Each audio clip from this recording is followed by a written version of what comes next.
Hey everyone, Austin Schneider here. Welcome to Rise Podcast, where we talk about real influence, self-development, and entrepreneurship.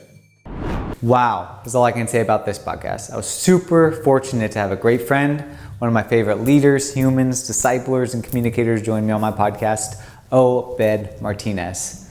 Obed is a life-giving leader, senior pastor of Destiny Church out of the Coachella Valley in Southern California, a highly successful entrepreneur and coach, and I'm grateful to call him a friend. In this podcast, we talk about leadership, what it means to be your authentic self, and what true success looks like. This is going to be worth your time, so take notes and soak it in. And if you like the interview, I would just ask one thing. If you share it with someone that you think would benefit from it. I started this podcast so I can help get inspiring messages out and allow people to see potential and unlocking in themselves to rise up in their personal and professional lives. And if it's not being shared, it's not fulfilling its purpose. All right, guys, welcome to another episode of Rise Podcast. Today, I'm absolutely honored to have Pastor Obed on the podcast. Yes. A crazy, anointed, wise leader that I've looked up to. And I really want to just preface this as, Pastor Obed was probably the one person that got me through quarantine and the whole coronavirus, because you were jumping on live every morning. Yes. You were speaking life into so many people on your Instagram lives, and I don't know how you had the endurance to get through that every single freaking day, but those messages got me going. Wow, that's awesome. Well, I'm honored to be here with you, man, and super proud of you, what you're doing over here at Brantegic and your new podcast. And I remember having a conversation about a year and a half ago, man, just over an idea. Yeah. And now it's I'm in it. I'm in this vision, and so it's beautiful, man. Go on. And so I love the fact that people who can actually speak something and then the action follows through with it and it comes into fruition. And to me, if I'm a person out there that's looking to be encouraged or looking to be motivated or inspired, I'd definitely be looking to you, because at the end of the day, your actions speak volumes now. Yeah.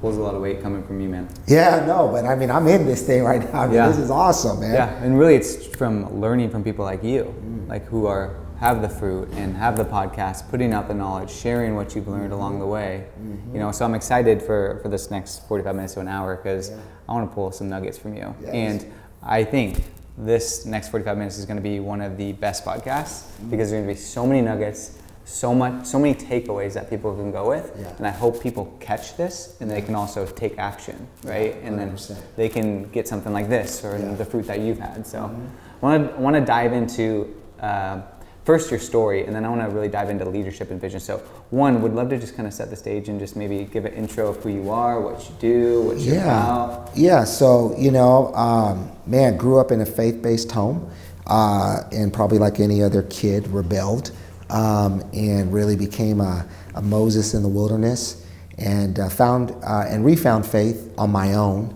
at 16, and after being and spending time in jail and prison and for 4 years in and out, and lost and hopeless. And through the whole time, I was looking for significance. I was looking for guidance. I often tell people, gangs have better vision and strategy than even churches and companies. They truly know how to disciple, and so and landed up finding faith at 16, and went on and went to college and landed up starting a consulting company. Really always had a knack for system, strategy, and structure, just kind of the way my mind thinks. And one day I was in Palm Springs. I was working with 3 other churches and an organization, and I get on an airplane. I'm on my way to Charlotte, and we circle around Palm Springs because of a windstorm, and I just felt this impression that, you're to come here and start a church. And I'm like, man, there's no way. I love LA, man. This is the desert, And but I had no idea what it would move me into. That, I'm thinking we're going to the desert to start a movement, a church, and now it's 4 campuses, thriving like crazy. But also something would awaken inside of me, which I've always had a knack for, and that was business and entrepreneurship. And so our culture, our community is really a community of entrepreneurs, people that are, going from surviving to thriving, and really want to succeed in life. And I think that Oftentimes in the church, a lot of the messages are really pertain to comebacks and restoration and great things like that, but there's really no promised land. There's really no, not just becoming successful, but how do I stay successful? And that's a promise in Joshua chapter 1. And so that's what's been incredible. And when I'm on an airplane and people ask me, what do you do? I say, well, I'm a pastorpreneur. It kind of always throws them off. Good. Like, what are you talking about?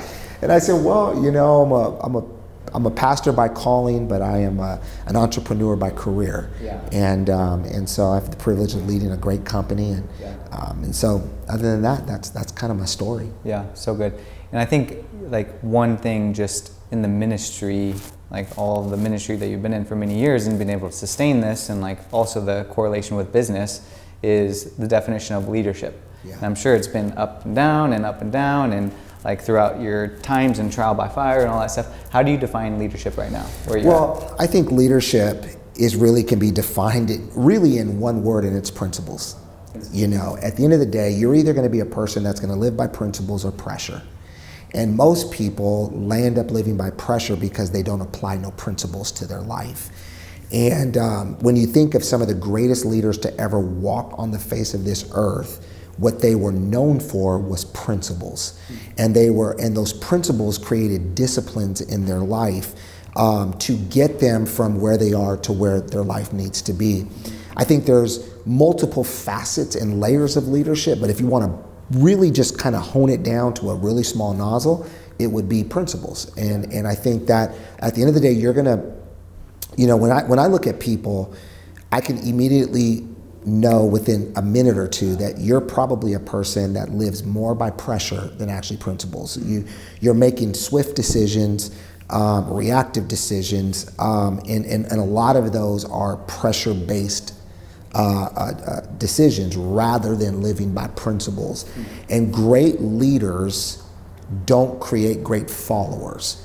Great leaders create greater leaders by instituting incredible principles for them to live by and for them to pass on to someone else. I can't pass someone on my skill, but I can pass someone on my principles. And those same principles can go from one generation to the next and really create the leaders that people are willing to follow. Yeah. What sort of pressures are you seeing? Today that dilutes the leadership. I think a lot of it is lack of planning. I think a lot of it is lack of focus. I think I always say it often, I've never met anybody that doesn't have a vision. I've met many people that have a vision. It's just most people don't know how to execute it. And if they do, they don't have the disciplines to stay in it in seasons in which often because of pressure, they'll end up bailing out of it and forsaking the idea itself all by itself. So at the end of the day, a lot of people are, especially during this time, are making swift decisions.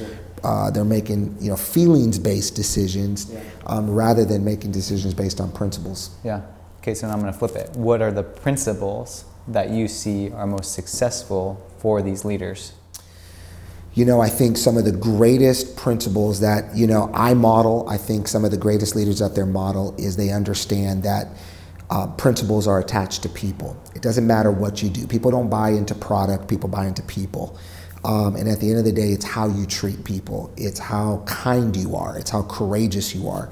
It's by the principles of having non-negotiables in your life, by creating family time, by not allowing your success to make you busy, but rather make you fruitful. Yeah. And at the end of the day, those types of principles, by having the right disciplines, by creating what I call theme days, and then living by those, and those being somewhat non-negotiable, I think really will get you further and faster and more prepared than somebody that was more operating from pressure. Yeah. So having discipline, really. Yes. In what you want, what you see, what you want to do. Yes. So what would be like the characteristics that would also follow from the principles? Like what are characteristics of a strong leader, of someone who is like active and growing? Because I'm sure you've had character checks throughout your career of leadership, especially in ministry. It's like, wow, like you're really tested. Like those books that you read really need to get put into life. What are the key characteristics that you see in successful leaders and also in yourself? Well, let me say this. I think that a lot of people, in some degree, especially leaders, they want to build competency, they want to build capacity. I think all of those come from character. And I think at the end of the day, we want to enlarge our capacity, enlarge our competency. But at the end of the day, that is only measured by what size our character is, right? I think the first quality or characteristic that I felt was always challenging for me was being a listener. My mom always used to tell me, Obed, God gave you 2 ears and 1 mouth. What do you think he wants you to do most, right? He wants you to listen. And I think that somebody who's innovative like myself, very creative, and has this knack in them that wants to help people, it's easy for me to cut them off in the middle of a conversation because I want to give them an answer. Yeah. And sometimes, I learned early on that being a listener allows me to really see the entire story. Yeah. I think being a listener, I think also being patient. If you're in a rush, it is because you didn't manage your schedule right, or in some degree, you've procrastinated to a place to where now that decision has to be made swiftly. And I think one thing that I love to teach other leaders is having patience. The goal is not to get there fast. The goal is to get there prepared. Everything about our culture today is about fast. Let's get there fast. 20-something-year-olds want to be multimillionaires. They just want to get there fast. But their character isn't prepared for that load of capacity and competency, and that's why they crash. And so I think it's being a listener. I think it's being patient. And I think one quality and characteristic that we kind of overlook, that I really believe is something that is very, very high today, especially on millennial leaders, is transparency. I came up with this quote a few years ago that transparency is the currency of elevation. I think if you really want to elevate, and I think you really want people to buy into you, they need to know your defeats. They need to know your lessons before they can harness your leadership. And I think leaders who can be very transparent, because at the end of the day, people see your success, people hear of your success, but they don't ever know the story behind it. And one of the things that I've always said is that pain is an equalizer. It kind of transcends beyond economic status, how you grew up, what's your ethnicity. And one of the things that I always attempt to do is to really speak of something of my past that was somewhat painful, because I know that's a connection point. And I think that if you really want people to celebrate the successful person you are, you need to connect with them with some sort of transparency. Yeah, so good. I love the listening aspect of it and asking questions. Yes. I think me especially, people like we want to preach, we want to prove ourselves right, whatever it is, versus the aspect of gaining humility from asking the good questions. Yeah. But I think asking questions really, in some degree, takes you on a journey.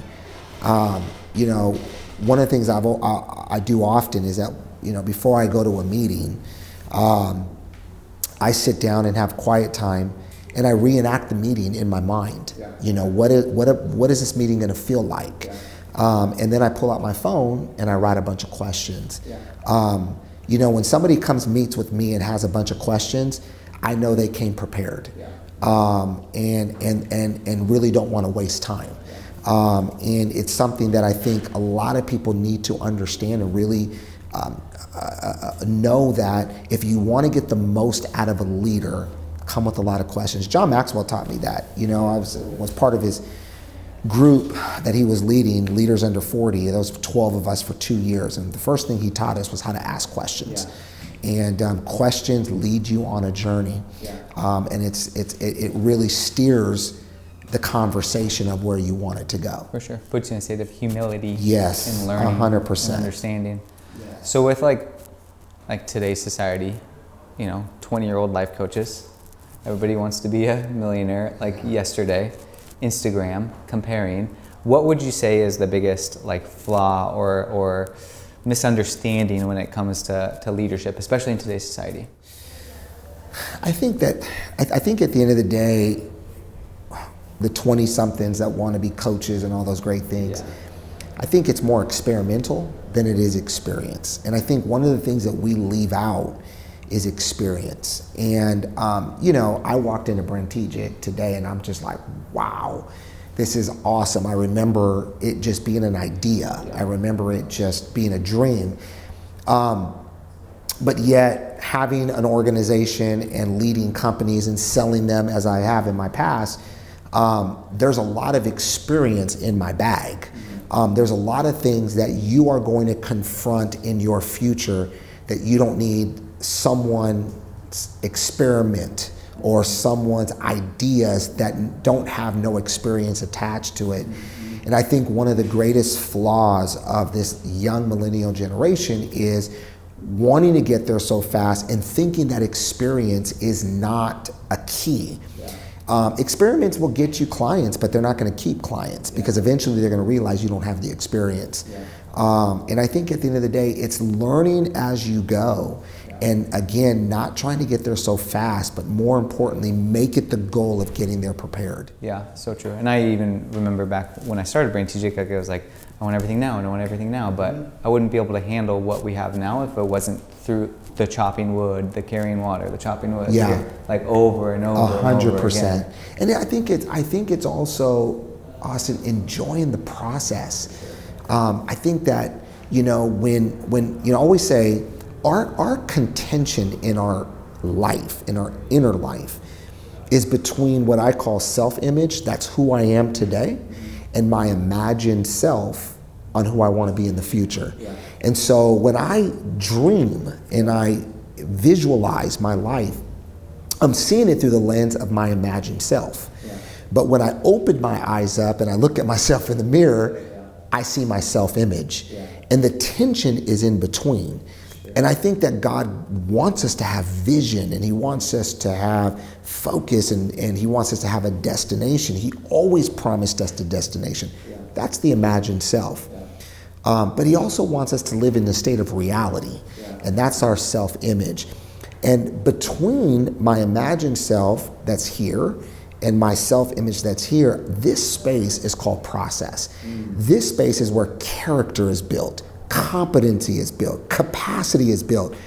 And if I don't take these next steps because I want to get here so fast, think about all the characteristics, the competencies, the capacities that you're going to miss out being here.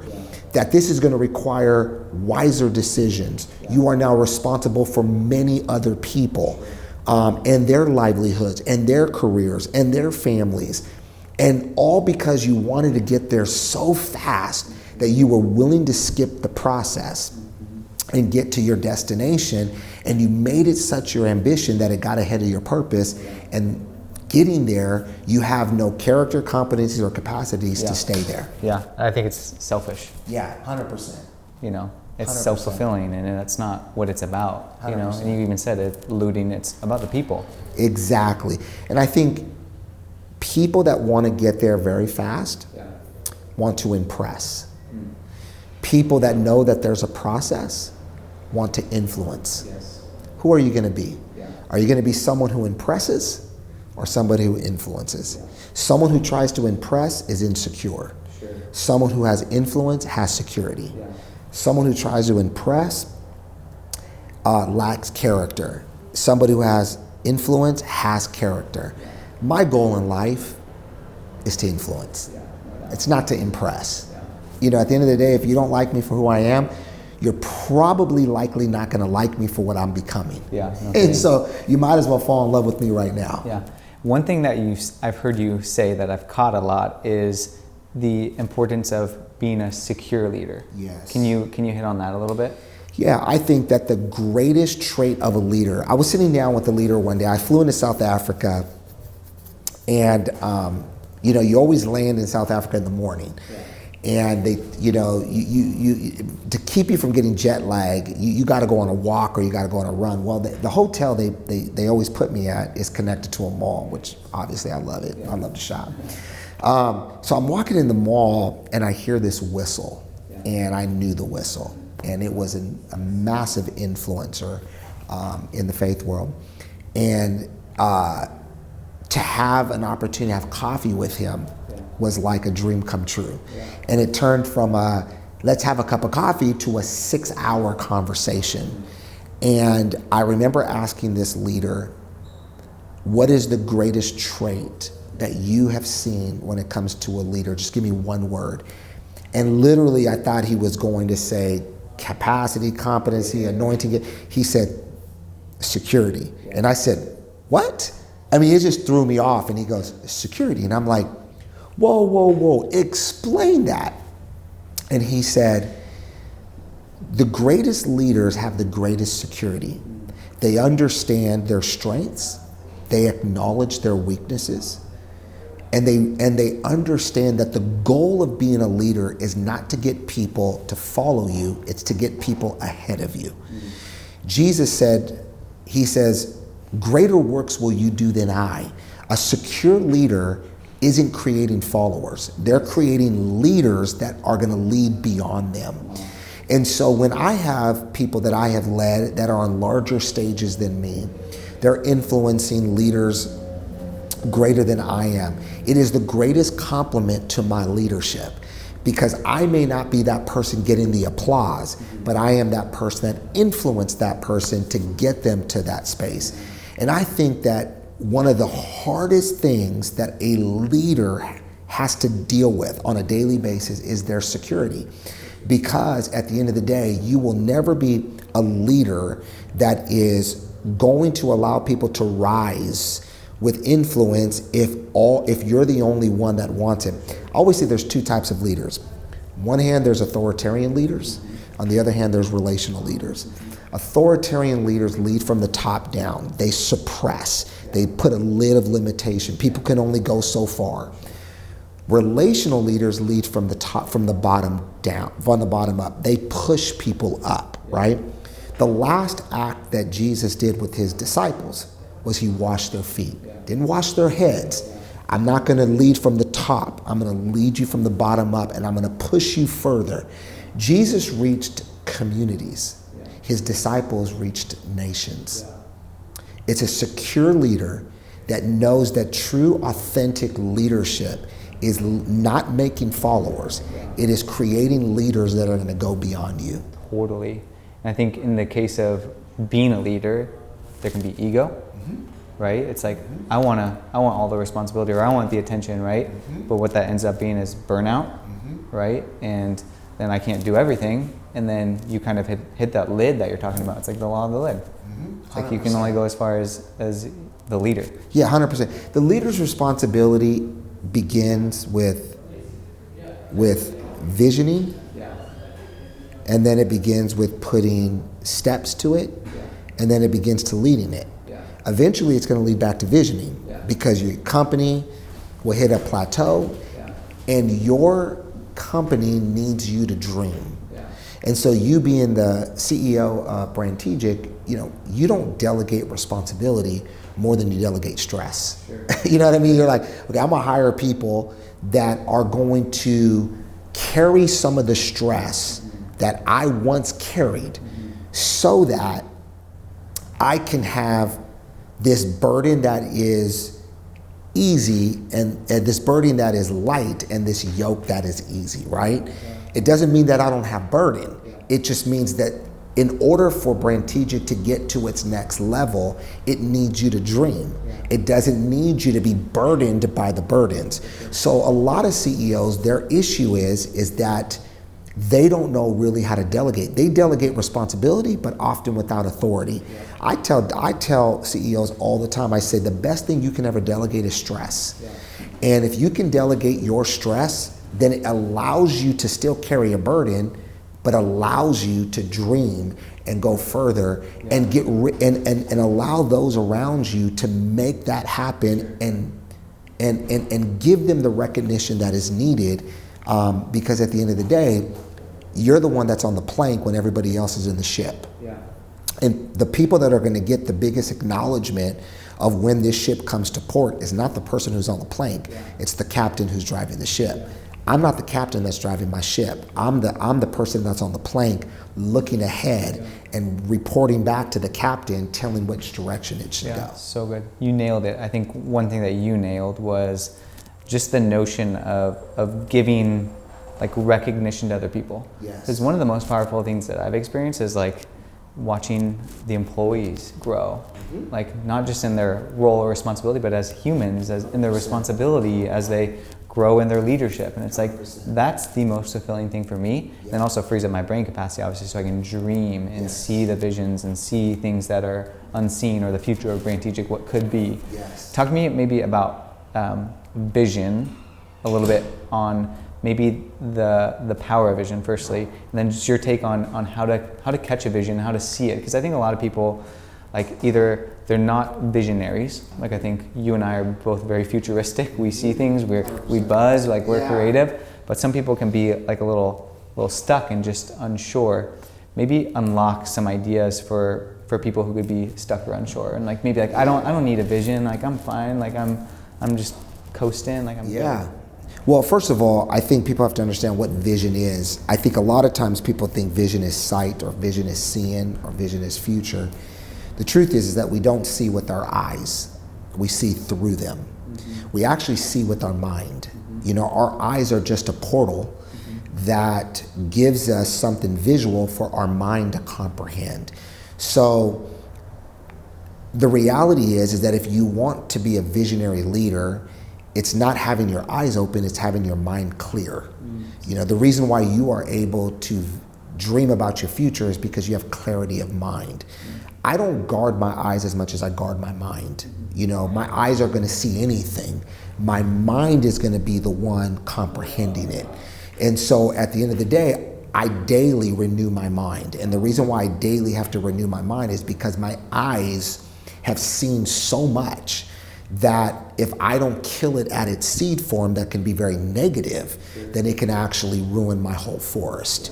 And so the thing that I probably work on the most when it comes to being a visionary leader is having clarity of mind. We have to understand that the goal of the actual thing of breaking vision is having clutter. You know, where you don't have clarity, you have clutter, right? You can't think right, you can't act right, and you are a byproduct of your thoughts. My actions reflect what's in my mind. So I never have to sit there and try to figure what's in someone's head.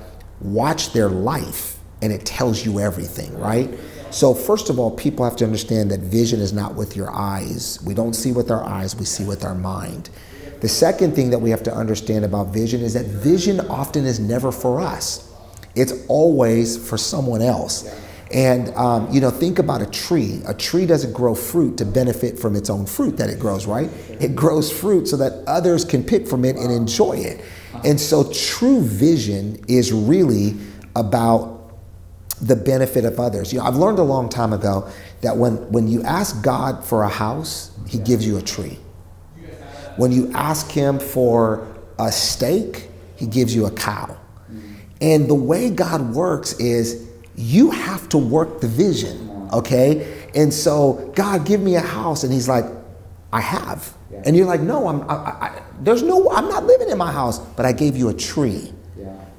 Out of that tree, if you have vision, you can create your dream house. And so most of us think that we don't have vision when we ask for it. The problem is that we're not seeing it the way we should. When I ask for a house, He delivers me a tree. When I ask for a steak, He delivered me a cow. And so I've learned that when I have a vision of something, it is usually already in my possession. I got to work from that to get to where it needs to be. And that's where people get frustrated. I want a big business. Great, we all want that. I want a, you know, 7-figure income. We would all love to be there. And when you don't see it, you get frustrated. The reality is that it's already in your possession. You just don't see it yet. And the reason why you don't see it is because you're thinking it's coming in this form. But God doesn't work that way. When you ask for a house, he delivers you a tree. And oftentimes, when you think about vision, you also have to think about your tools.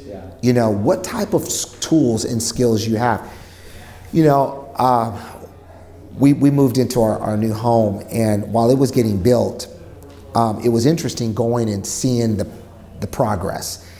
And every time I showed up, usually every other week, what was interesting about it was the fact that different tools were there. And it caught me one day that I said, man, what's interesting is that when I show up on the job site and the tools are left, and I know they're gonna go to work tomorrow, the tools tell me what assignment they're about to do. And every other week, it just seemed like the tools that were left were different. And when we think about vision, we got to think about what tools do I have in my hand, because the tools you have in your hand will prophetically tell you what your assignment is next.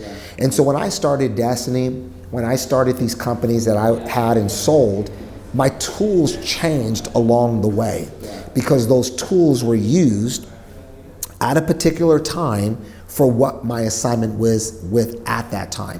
Today, my tools have changed when it comes to leading this movement. But at the end of the day, I have different tools today. That really entails vision. You know, if you want to know what's ahead of you to build, look in your toolbox. You have it all. It would never be given to you if you didn't have that. And then I think the other thing about vision, I think it's very important, really is patterns. You know, patterns and designs. The Bible is a book of patterns and designs. When God told Moses, build me a tabernacle, he said, build it according to the pattern. And I think at the end of the day, a vision is a pattern. It is a system in which will be created to execute what you saw in the invisible that now is visual. I walked into Brantegic today, but a year and a half ago, you were telling me a little bit about what you saw, the building that you saw, the creativity that you wanted along with it. You had all the tools. Now that this is built, you know, God has given you different tools now. And your new tools are prophetically speaking about your next assignment, what you're about to build. But you have to stick to the pattern, because the pattern has already been given. And that's the way God works. And I think sometimes we complicate vision when vision is so simple. Yeah, man, I've never heard vision Tools, put that way. I think talent and time. For sure. And I think one thing that you hit on was like, it starts in your mind. Starts in your mind. You know, it's like, one thing I always say that I got from you is, if there's clutter, you're in the gutter. Yes. Where there's clarity, there's prosperity. 100%. Yeah. Right? And I'm absolutely. Like, it's so true. So I guess, and then another thing, it's like, you have the tools in front of you, right? It's like God, we're believers, right? He's not a God of like, I'm gonna skip 20 steps, right? It's the next step. Then it's the next step, then it's the next step. You know it's at the top of the staircase, maybe, but you just got to continue to take the next steps to get there. Absolutely. And what tools are in your hands? Because the tools that you have in your hand are going to get you to your next step. You know, when they were doing the framing, what was interesting, man, was that the first day I was there, we had the kids come by and write their names in their room on the concrete. But the first thing that was fascinating to me was they were using a nail gun. And the speed of putting up the frame was in one day. And then you no longer saw the nail gun for the next like 3 weeks. When I would show up, there'd be no nail gun, but there'd be a bunch of hammers. And now they were getting into the details. And speed was no longer the goal. Now it was patience and it was details, right? And what was interesting that reminded me was that we are all called to be master builders. Master builders of our family, master builders of our life, master builders of our community, master builders of anything we are entrusted with. And we have to know what tools to have for what season we're building. And at the end of the day, you can be in a season right now where it's about patience.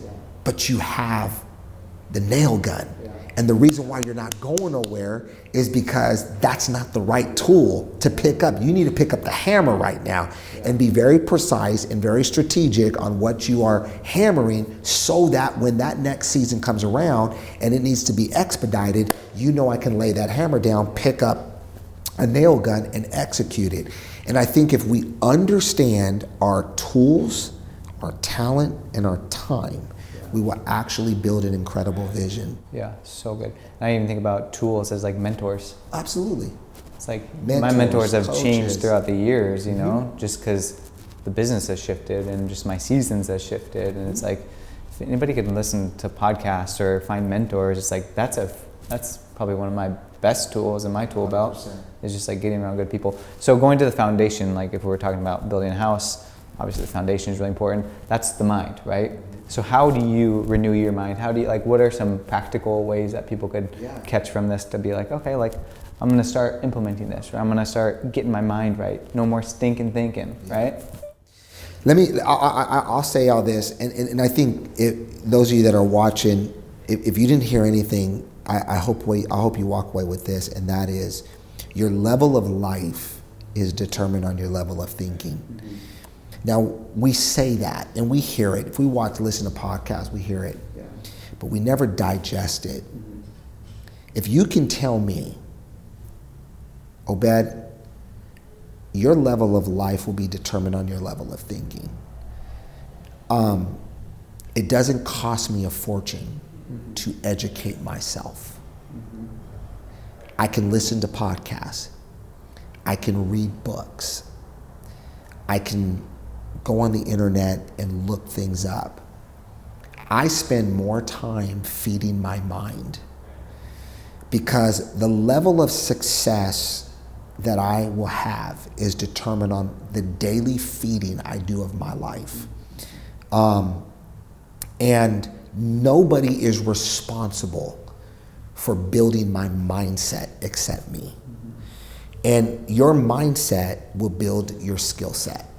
And at the end of the day, if you become more responsible in building your mind and building your thinking, you automatically will give yourself raises and promotions. It will just catch up, because at the end of the day, you have built up your level of thinking to match the level of your living. You know, oftentimes when I sit with people, especially young people, they have massive dreams, and I love that, man, and I feel some sort of responsibility in helping them get there. On the other hand, their level of thinking is not even close to the level of the dream they have. And what I try to do is not discourage them. What I try to tell them is, you wouldn't have had this dream if you couldn't comprehend it and articulate it. You've articulated it very well. But the gap is the learning. And everything and every moment that I would have, I would try to spend it on learning on what it's going to take to live in this place. You're not going to show up to your dream. You are going to think yourself to it. And we've all had to do that. Brantegic was a dream, but you had to listen to podcasts, get mentors in your life. You had to build up your thinking, and once your thinking got to this certain level, it collided with your destiny. And that's what I always say, your reality needs to collide with your destiny. Your destiny awaits you. It's always there. It's what a dream is. A dream is a future picture of what your life can be. That's what. So think about an architect that sits down with a client. What do they come with? Pictures. They know what they want. They see it. It's the end result. It's the job of the architect and everybody else involved to take that picture and manifest it. It takes time. It takes thinking. It takes learning. It takes strategic planning. It takes intentionality. It takes all those things for that picture to become a living being. And at the end of the day, we have to articulate. People go, I'm chasing after my dream, and I go, how? Oh, well, I'm hustling. I go, how? And they're like, well, I'm trying to save up money and da-da-da. I'm like, you're missing the biggest component. You're not building your thinking, because if you did, you will get there a lot faster and you will get there a lot quicker because you've thought your way to that level of your dream. Yeah, it's crazy how that works. Absolutely. Like I'm living it. Yes, you're living it. You're probably living it. Yes. God only created humans. Humans are the only part of God's creation that has imagination. Creativity is in our imagination. Our imagination can take us further from our present state. I can actually see further with my eyes closed than I can with my eyes open. My eyes that are open are limited to how far I can see. When I shut my eyes, I can see into my future as far as I want. Yet, the goal of me opening up my eyes is to get me to the place of what I saw when my eyes were closed. See those tools. See those tools. Pick up that nail gun. And so why do you think the adversary, your enemy of life, and whatever you may call him, puts stress? Yeah. Where is stress at? In your mind. Where is anxiety at? In your mind. Where is depression at? In your mind. Why is it not in your heart? Why is it not in your feet? Why isn't depression in my hand? Because my hand can only do what my mind tells it to do. My feet can only go where my mind tells it to go. So your enemy doesn't put depression on your feet, doesn't put oppression on your hand, doesn't put anxiety in your fingers. He doesn't put, everything is in the mind. Because at the end of the day, you will only go as far as how clear you're thinking and how much clarity you have towards your future. So good. And I think that correlates a lot with identity. 100%. Like, talk to me a little bit about like identity and how we can build our identity, or how that correlates with our vision and imagination. I'm 47 years old. I know I'm 27, but I'm 47 years old, and I'm still working on my identity. I say that because the first thing that was ever stripped from man was identity. The first thing man ever lost was identity. We have to understand that we are the only creative things created in creation that was created as a reflection. What I mean by that is that when this universe was created, it was created obviously from a person of faith. God created it, and I feel at the end of the day, when he created a tree, it can be a tree and only but a tree. When God created a dog, it's a dog. It can be nothing else but a dog. But when God created humans, he said, I'm going to create them in my image. He didn't use the word substance. He used the word image, which means humans were created to be a reflection. And so this is why if you take a cat and you give it beer and you say, I'm going to feed my cat beer every day, nobody is ever going to call that cat an alcoholic. They're going to call it a cat. But take a human who gets addicted. You start identifying me now by the reflection that I'm giving off. You're an alcoholic. You see someone on the streets and you see their reflection and you go, that person's on drugs. Because humans were the only thing ever created not as a substance, but as a reflection. And this is why humans are always in this chase of a substance. And when substance is not used for the glorification of what we are able to become, then that substance actually abuses this body that was created to fulfill a destiny. And so we get substance abuse from that terminology. It's that the substance that I've taken on, the reflection that I've taken on, is an abusive one. And so I've been given that title. You don't know me as the person, you know me by my substance abuse. But if I take my substance use, not abuse, but use, you're seeing today the entrepreneur. You're seeing today the pastor. You're seeing today the innovator, the creator. That's because I've taken on the substance, and I'm reflecting that in my life. And so we're in this constant chase of identity. When I started dating my wife, I had the identity of a boyfriend. I had to master that identity. I had to learn it. I had to discover it. And then one day I took her to a pier in Redondo Beach, and I got on my knees and I proposed to her. And that identity changed in a moment.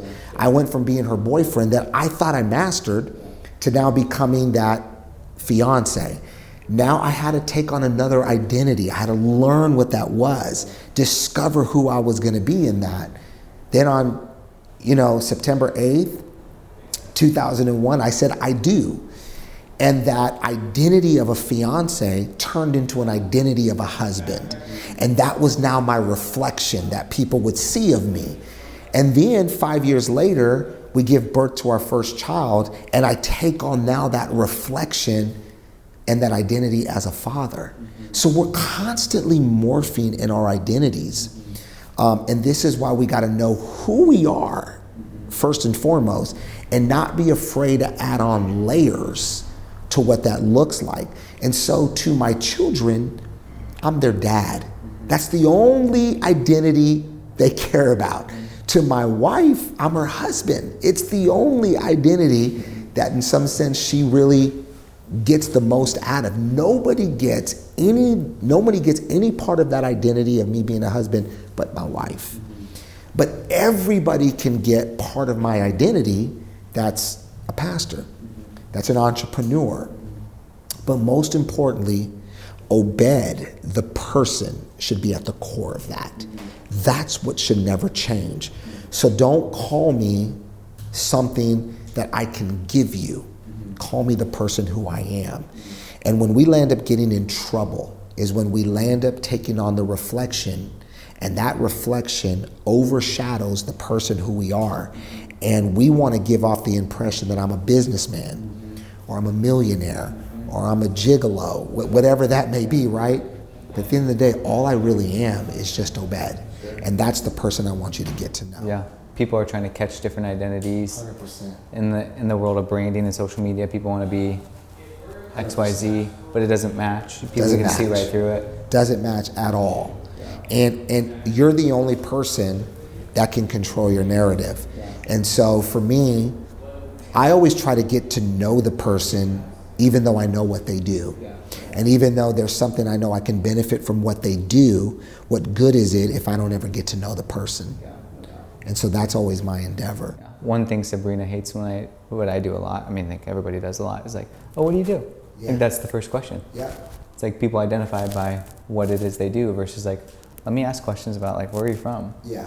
Like, what's your story? Yeah. Well, many years ago, after I had my baby brother pass away tragically, and 3 years later, my sister did. She was 30 years old, and at that time I was traveling, doing speaking, and it really dealt with me in a way that, I could say one time in my life I wanted to end my life. And I ran to a mentor of mine and I said, I really need help. And I landed up going to a therapeutic center in Akron, Ohio, where I could tell you where my life radically changed. And I remember having to fill out this 900 question questionnaire and went off to my apartment that they put me in, and then I got a call that afternoon. They said, all right, your therapist is ready to meet with you. How old were you?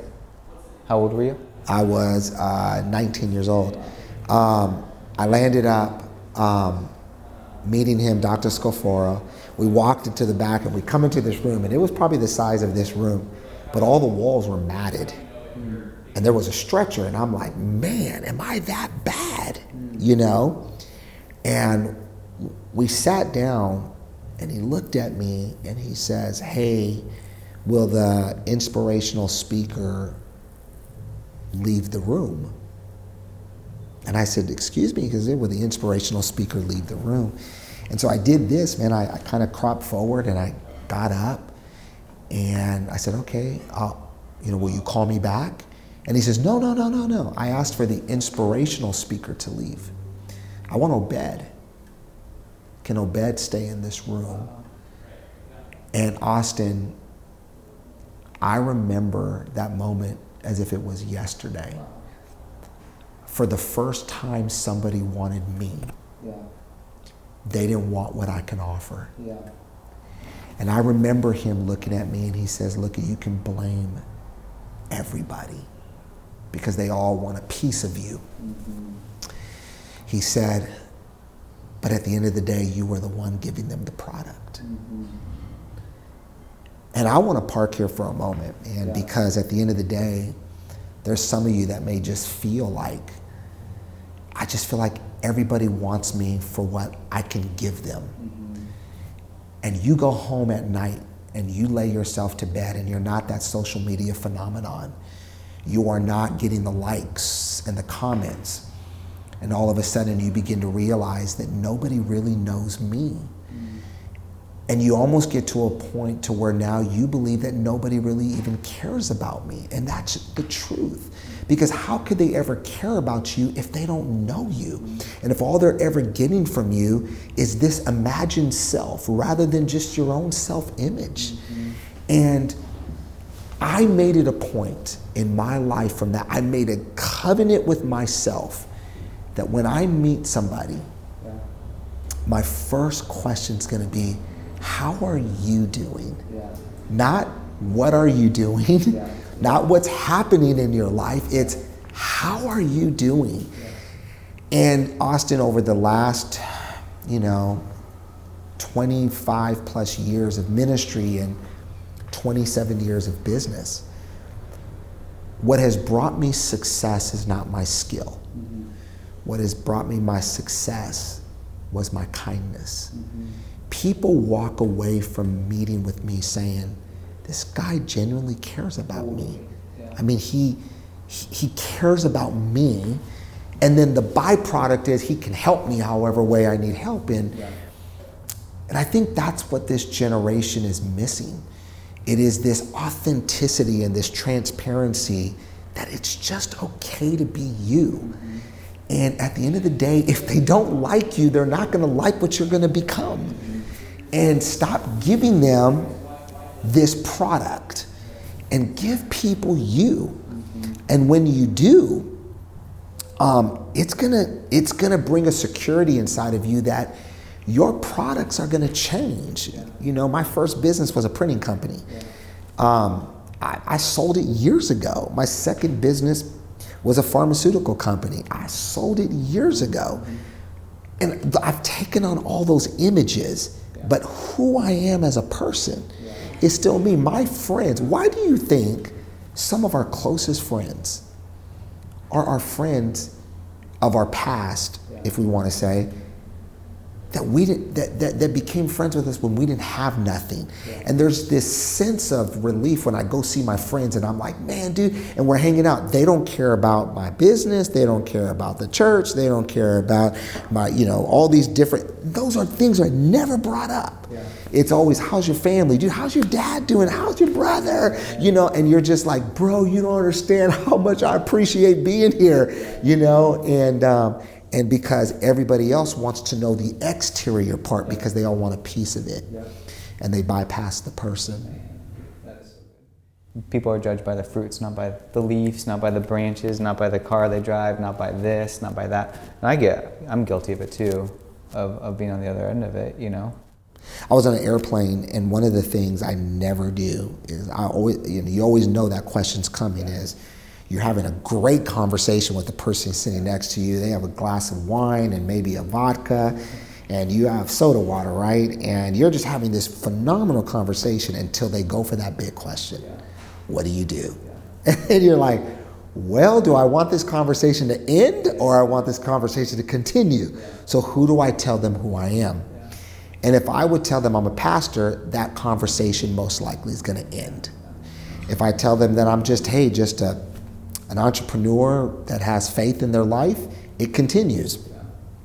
And I never really understood why And one day, sitting next to a person on this airplane, we were having a great conversation. And that question came, what do you do? And it just came out, well, I'm a pastor. And man, when I tell you, he kind of crouched down, grabbed his stuff a little bit, and, and was like, well, that's good, man. I mean, I'm really glad you're a person of faith. I don't believe in none of that. And I said, our conversation doesn't have to end. It's just a title. It's just a position I have. But I am a person. And that conversation carried for 3 hours, and we were on our way from Dallas to Palm Springs. And he became such a great friend of mine.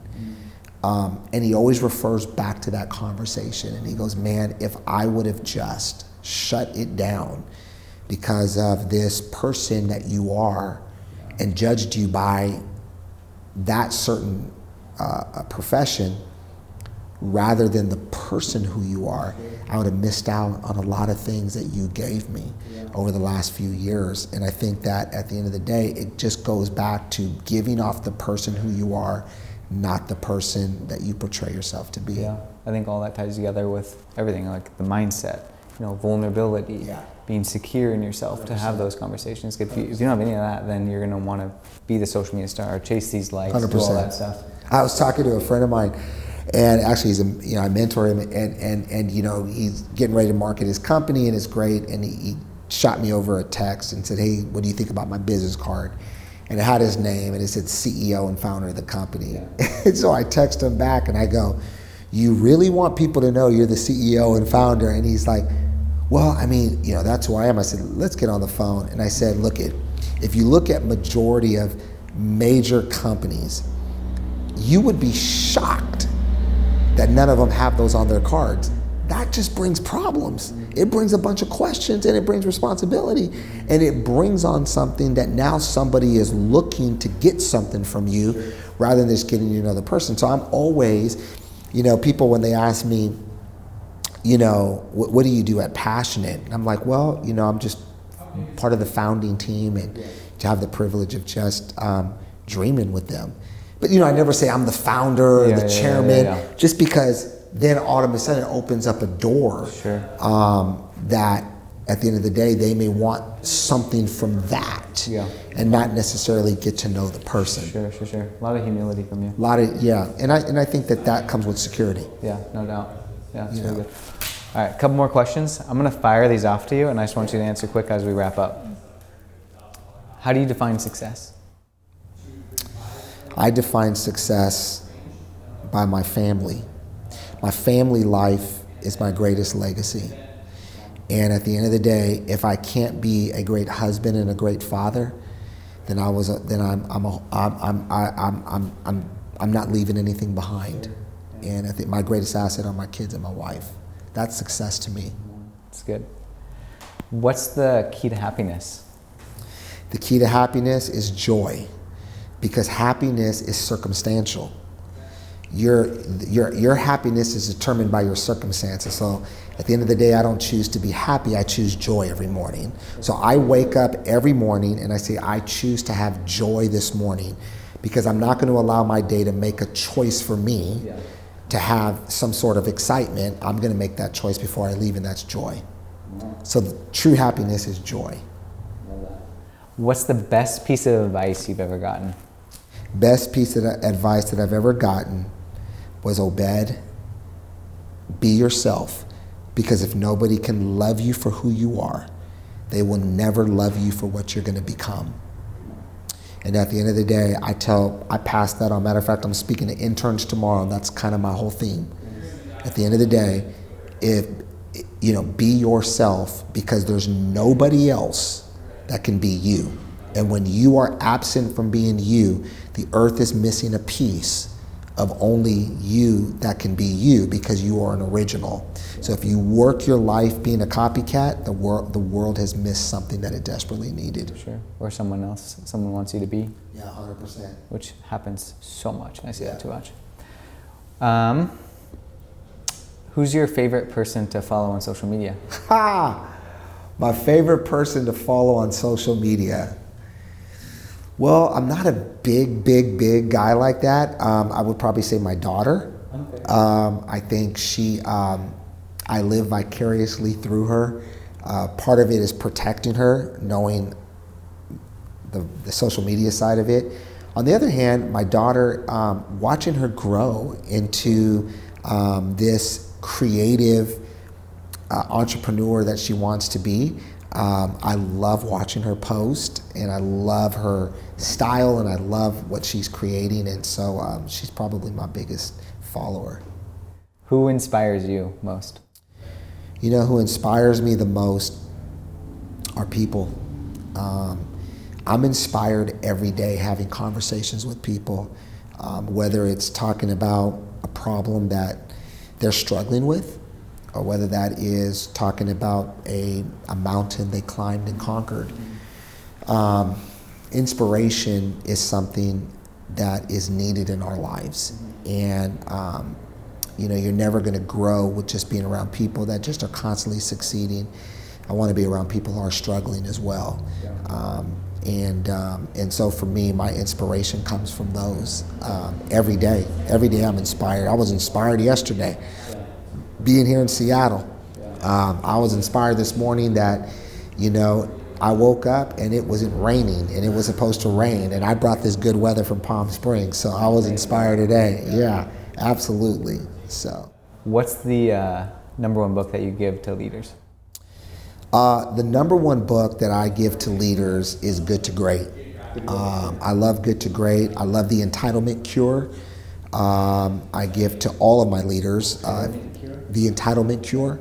You're either going to be a person that is entitled or empowered. And most of this generation feels they're entitled. It's why they can't empower. And so at the end of the day, The Entitlement Cure and Good to Great are probably the books I pass on the most. What's the most challenging part of leadership? Most challenging part of leadership is to not get in the way. Let people that you have led trust them, and trust them even if they make mistakes. The goal is not to prevent them from falling. There's growth in falling. The goal is to be there when they fall to get them back up. A question for me. What's harder, leading a church, leading a family, or leading a company? Wow. I think they all have their, I would probably say leading my family. Yeah. I think probably the reason why is because I'm emotionally attached to it at its strongest. And so anywhere you're emotionally attached at its strength, you're the most vulnerable to it. Yes. And so at the end of the day, I would say my family. Yeah, great answer. I'm nervous to have a family because I'm just gonna be like, all in. I'm like, man, I know it's gonna be a challenge, but I'm excited. I think all of this is equipping me for it. Oh, absolutely, man. It's making you the best. It's gonna make you the best father, best husband. Absolutely. How can people get in touch with you, follow you, see you? We'll put everything in the show notes. Yeah, man. Well, you know, I do a Life and Leadership podcast every Monday, Wednesday, and Friday on my IG page and our Destiny Facebook. It's all systems and strategy. My goal is just to help people, equip people. The Obed Martinez company is my company that has my companies in there, and that's pretty much. Yeah, you guys, this is a person to follow. This is a leader to follow. Follow him on social, like watch his podcasts. He's got so many on the Destiny Facebook page that you can go back. You can watch all of his IGTVs, catch some of the stuff that he's saying, and he lives it. He's a leader of leaders. He's a leader to follow. Someone that I'm just so fortunate to be in relationship with. Absolutely. And be able to hit you up and have you come up here while you're in town, which is so good. I'm just glad to see this, man. I mean, this is inspiring to me. You're gonna come back again. And much absolutely. Different, more space. Oh yeah, more absolutely. People, more growth. Yeah. Come on now. Cool, man. Well, thank you. Absolutely. Thank you so much. Dude. Privilege. Crushed it.